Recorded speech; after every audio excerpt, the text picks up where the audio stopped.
Bon. Na Kinshasa, au Vandi Wapi. Limité, quartier Ndano. Avenue Voulaka, numéro 40. 40, quartier Nanou, oui. Commune de Limité.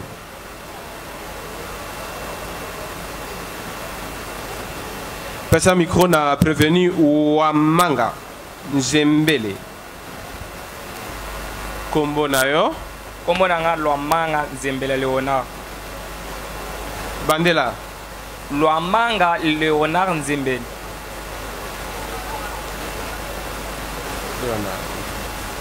Vous allez congolais d'origine? 100%. Au Botami Wapi, Mbola Nini? Ma Botami na Mbujimai le 31 décembre 1992. Vous allez moi na papa nani? Papa Nzembele Pierre. Azana Bomoi. Vivant. Maman Kombo. Tumbalfo. Azape na Bomoi. Vivante. Vous allez originaire à Mboka Nini? Naza originaire à Tintiang. Et dans le secteur Nini? Secteur Mpimba. Territoire? Kabeya Kamwa. Province? Kasaï Oriental. État civil nayo? Marié à 3 enfants. Marié à Madame qui? Antoka Nyeba. Marié à Madame Antoka Nyeba et père de 3 enfants. Oh oui. Au Salar Moussala Nini? Naza ancien chauffeur à moto. Ancien? Ancien chauffeur à moto. Donc, tu vois, au souka na carrière nayo? Naza tisiko naza ka chauffeur à moto. Ça dit naza chauffeur à Kala. Chauffeur. Na Kinshasa au Vandi Wapi? Vandi na Limité du 7e rue, quartier Ndanou, avenue Mokamo numéro 4. Ok, le tribunal vous remercie. Merci. Ainsi, le tribunal appelle la partie civile.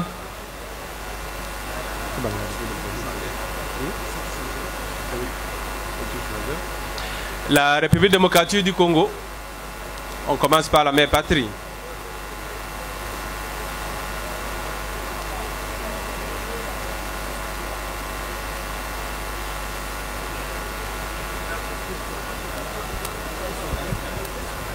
Essayez de vous organiser. Vous êtes un collectif. Essayez de vous organiser pour qu'il n'y ait pas de redites. Comme ça, on gagnerait le temps.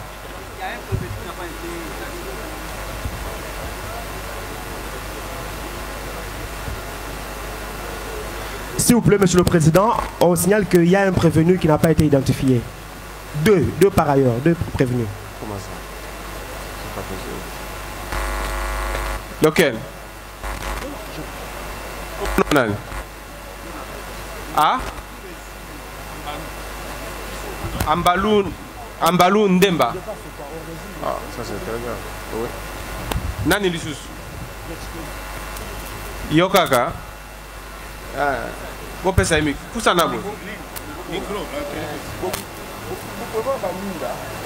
Comment nayo? Ambalou Ndomba Emmanuel. Aux alliés d'origine? Oui. Au Botami Wapi, Nambola Nini? Kinshasa, le 7-8e mois 2003. Aux alliés Mona Papa Nani? Balou et Salo. Azana Bomoy. Maman Kombo. Moba Bwambuni. Azape na Bomoy. Oui. Mboka ya tata Nabino. Ya Msumba. Monzamboli. Toi? Bumba. Province? Mongala.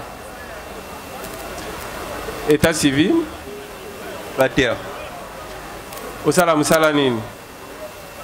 Ouais. Musala terre. Au Vandi Wapi, na Kinshasa? Kinshasa. Avenue Maïndou, numéro 5, quartier Ndanou, commune Limité.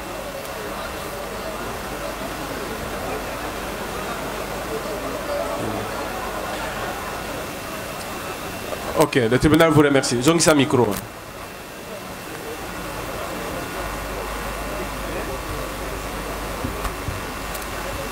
Monsieur le Président, merci pour la parole que vous accordez à la République démocratique du Congo.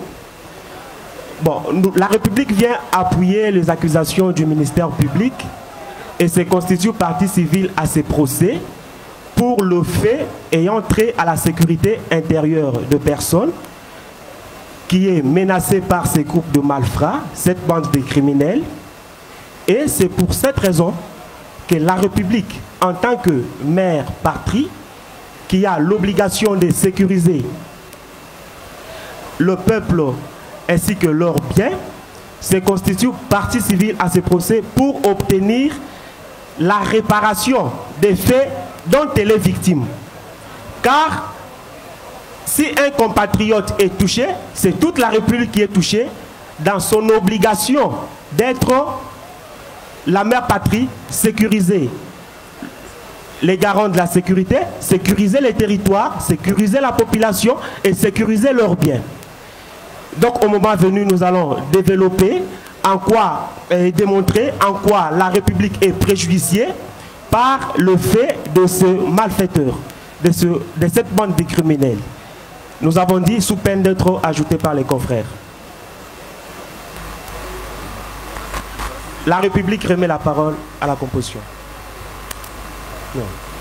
Vous ne pouvez pas remettre la parole, parce que le tribunal a la police de débat. Merci beaucoup, Monsieur le Président.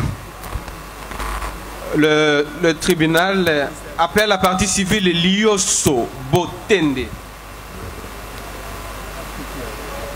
Audition à Lioso. Venez, maman.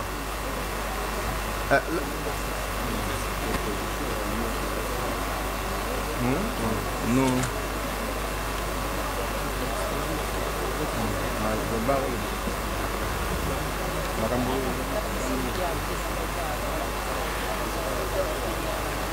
Oui, maman.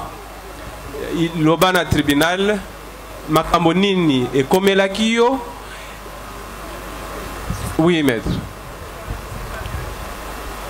Oui, Monsieur le Président, nous voulions demander si vous pouvez permettre à ce que nos clients puissent s'asseoir parce qu'ils sont en souffrance telle que vous le voyez. Donc, si vous pouvez permettre qu'ils se mettent même par terre, ça nous fera vraiment un peu du bien.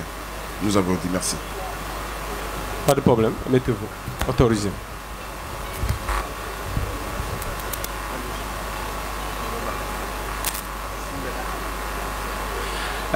Maman Lioso, tribunal epesio maloba, po oye bisaye, makamonini e komelaki yo, ezalaki wapi, nani asalaki yango, comme ça toye bandenge nini, tokoki kosambisa. Papa, makambo oyo ekomeli ngai ezali Justin na Kabaka Isaac babengi Gracia babi Gracia ozawa abilaza na ndako mwana na ngai azalaki compine ya Gracia baboyani na Gracia ayekoli alingi Justin basalaka misala na bango. Justin azali wapi, Isaac azali wapi? Doite bango. Justin ye oyo. Isaac ye oyo. Isaac telema. Petelema. Bon, Justin abengi. Silence s'il vous plaît, silence. Tolanda. Loba maman. Justin abengi na téléphone ya Gracia. Abi Gracia oza Gracia bi nazana ndako. Oza place wana kaka. Abi elazani. Gracia komi epa ya biso. Kokoma atuni wapi Juma. Abi Juma azana ndako. Juma azana ndako bobengela ngai. Juma bi obengela nga nini? Ngana yo tozalaka te okobengela nga eloko nini ote na bengi yo kaka yaka Juma bimi yo olie abi oyo tuna nga na lie na ndenge nini ye olie saka nga abi po ani ote na eka po tozalaki de na matanga wana après sera Juma alie lo sona madesu esili téléphone ya Gracia esonné siko Juma bi o téléphone esonné boye ndenge nini azui téléphone ya Gracia abengi obile bobenga oyo oyo ndenge nini babandi kofingana Juma na Isaac bafingani esili ekati kala te téléphone esonné. Oh masa oza nani oza wapi tosali juste bengi. Ah toza wapi yako zwanga na bon marché na bukani. Ah obukani ndenge nini nabita na bukani boya kozwanga. Babimi mwasi na Juma. Babimi na ye na Gracia na moto. Kokoma bakomi na bon marché baye ba lever Juma bake na eti na niveau ya Bumbu. De place bakendaki kobomela Juma. Na le 22 mai. Tango tochi kozwa ebembe na Bumbu. Ba mama ya Bumbu wana ba zoloba bobundani na mwana oyo mingi soki kozwa moto bazwa ka moto ti yokomi na niveau ya boye Izaki aye bambi ye nzete na sima ya mutu après bisoki totiki ye akokende ko trahi biso makambo nyonso eleki ometo neutraliser ye après sera bachubi ye bambandi na misu bakati ye Isaac photo yangoyo makambo nyonso eleki membaz mwasi Gracia naba misusu baza na prison ebongaki muto oyo babimisaki Gracia il fallait azala awa pona Gracia yepe asamba.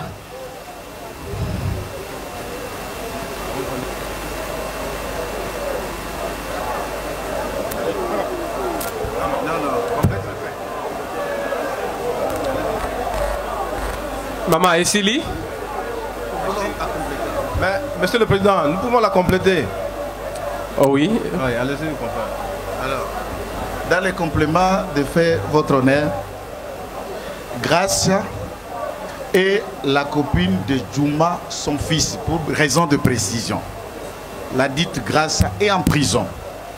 Elle a été arrêtée au même moment que les deux prévenus qui comparaissent.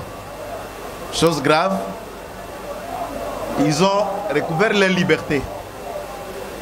Alors que le décès de la victime ne remonte qu'au mois de mai 2023.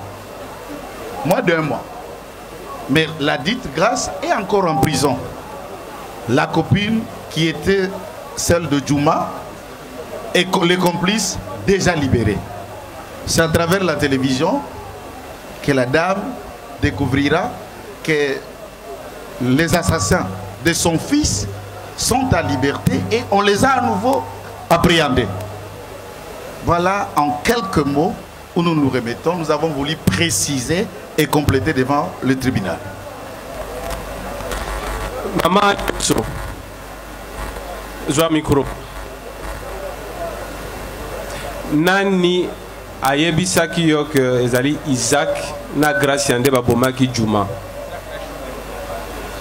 Batu ya quartier côté babomaki ye na Bumbu naye na Gracia alobi Justin bino nde bosalinga boye nayo Gracia bobomi ngai omwe bokele koboma ngai na parking place oyo ngai nasalaka po bandeko na ngai baya komona ngai bazwa ngai. Nde eloko Juma alobaki nde bato ya quartier ya Bumbu bayokaki wana tangu toke kozwa corps na la police ya Bumbu nde ba mama wana ba expliquer biso ndenge ezali pe atangi bakombo na bango ava akufa. Est-ce que tango Gracia na Isaac bakotaki boloko ezalaki yo motokendeki ko porter plainte?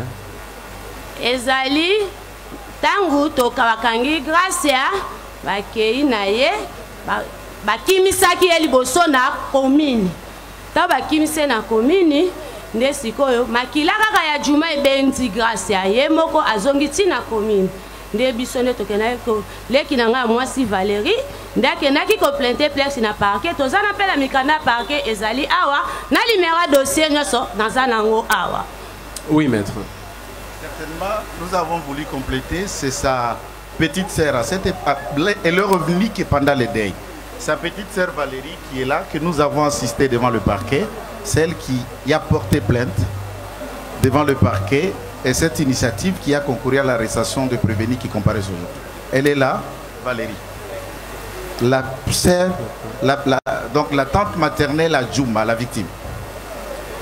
Donc pour vous, les auteurs de ce crime, c'est M. Isaac et qui encore? Justin.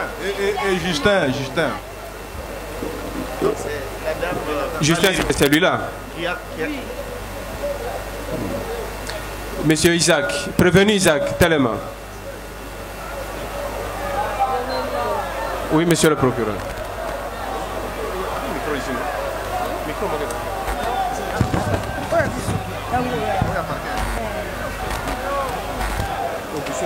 Merci, Monsieur le Président.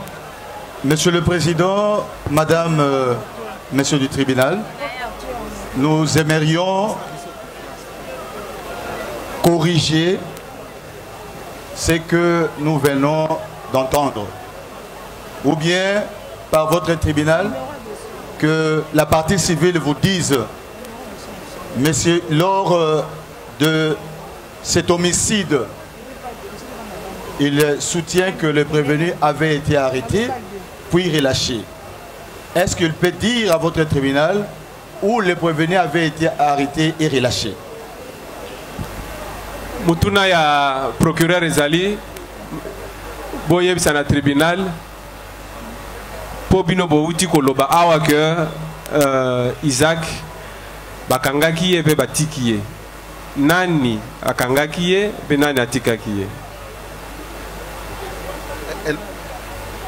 Je peux laisser là, si vous permettez votre honneur. Non, c'est elle qui répond et vous, comme conseil, vous venez en appui. Je voulais juste préciser la tante qui avait déposé plainte, celle qui a comparé devant le parquet d'apporter le président. Maître, suivez la logique du tribunal. Maman Liolo répond, elle peut être complétée par d'autres personnes. Oui, maman. Papa ngana lobi boye. Bakanga kinde Gracia. Tango bakangi Gracia na komini, nde ba libérer Gracia. Komine nini? Ya Barumbu. Tango bakangi Gracia babi ay. Mutu oya konjiri batuti place babomi mutu. Pe bengi ke babengi ngai aza na Bumbu. Akonjiri batuti tokomi bakomi na Bumbu. Tango bakangi Gracia babi oh Gracia za problème te ya ebeloko. Babi te ya ebeloko. Bakei ba libérer Gracia. Mutu akende ko libérer Gracia makangu ya na ye Orceline. Ndia libérer Gracia. Bité we boko libérer Gracia. Après ça dès la le deuxième jour de grâce à ye moko abimi a eti na commune. Tango aye na commune de kokanga bakangi ye toke na ye bakene ti na parquet. Nde tozaki ne na dossier na parquet. Après nde toye to komi na parquet to sambi esili. Après sera ba Isaac basi bakimaki. Ayoki ke ba nani babomi mutu bakimi bake kokoma na niveau ya ir. Ta bakomi na ir ndeto na il. Monsieur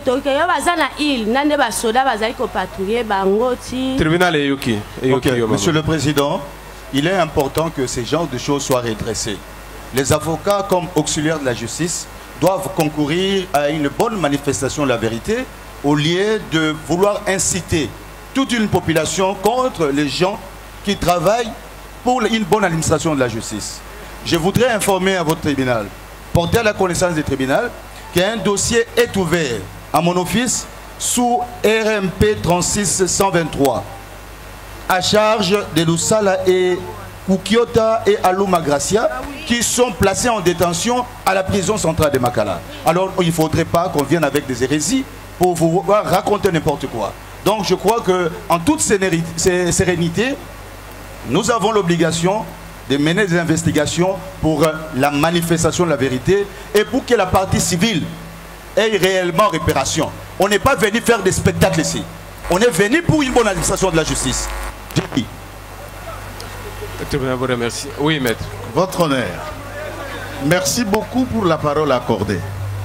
Loin de nous l'esprit d'ouvrir un bras de fer avec le ministère public, étant donné que nous sommes de la partie civile, nous sommes greffés à son action. décès qui précède du propos du ministère public, nous ne trouvons pas la contradiction entre ce que nous avons résumé. Disant qu'ils ont été arrêtés à la police, la procédure a commencé bien de la police et de la police au parquet et d'autres prévenus. Non, attendez, maître. Attendez, maître. Il n'y a pas de débat. Et à ce stade, non, attendez, maître. Il n'y a pas de débat. Le procureur a fait une observation. Il fallait simplement se limiter à ça. Point barre. On peut évoluer. Nous nous remettons à la sagesse des tribunaux. Oui, on peut évoluer parce que vous vouliez que vous puissiez venir en appui à ce que votre... C'est exactement ce que je voulais appuyer. Puisqu'ils étaient en groupe. La fille qui était le nez des liens entre Djouma, la victime, et les prévenus qui comparaissent aujourd'hui, et encore à Makala. Nous ne disons pas le contraire. Mais néanmoins, c'est avant que la victime nous rende l'âme. Le corps, on l'a retrouvé à la police et c'est le rapport fait à Bumbu. On est allé récupérer le corps avant l'enterrement, que ces résumés ont été faits. Les policiers ou les personnes qui ont eu à discuter avec la victime avant de rendre l'âme ne connaissent ni Grâce, ni fille X, ni... c'est le nom qui leur a été cité. Après avoir cité, néanmoins, ils vivent tous à Barumbu, dans le même quartier, ils se connaissent. C'est alors que la police a pu faire son travail pour les envoyer devant le parquet. Votre honneur. Entendu. Oui, maître. Oui, merci beaucoup, Monsieur le Président, de nous avoir accordé la parole. Nous intervenons pour le compte de deux prévenus qui venaient d'être cités ici, Justin et Isaac.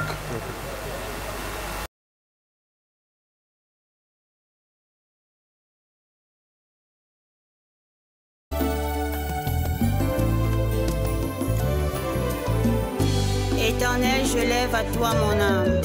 Mon Dieu, en toi je me confie. Que je ne sois pas couvert de honte. Que mes ennemis ne se réjouissent pas à mon sujet. Alléluia.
Exauce ma prière.